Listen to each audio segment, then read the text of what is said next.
Hi guys, for today's video, so gagawa po tayo ng siniya na kanin. So ilalagay lang natin dito yung kanin sa Virox. Luto na to yung kanin guys ha. Hindi na siya kailangan palutuin ng matagal. Luto na talaga siya.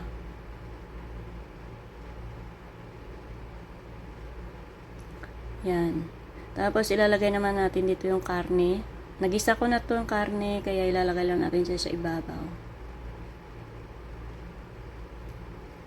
Ilalapat lang natin yung karne para maganda tingnan at hindi nag-uumapaw.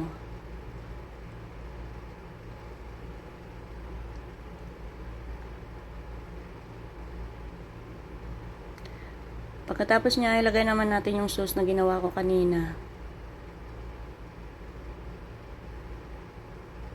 Ilalapat lang natin siya para maganda tingnan. Pagkatapos natin ilagay yung sauce, so ilapat natin at buhusan naman natin ng cream. Ay, yung kanin pa pala. Ilagay natin uli yung kanin. Yan.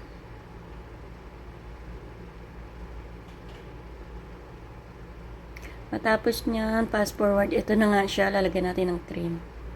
Ginawa ko kanina. Ayan na, ready to eat na yan siya guys. Thank you for watching. Please like and subscribe. Salamat!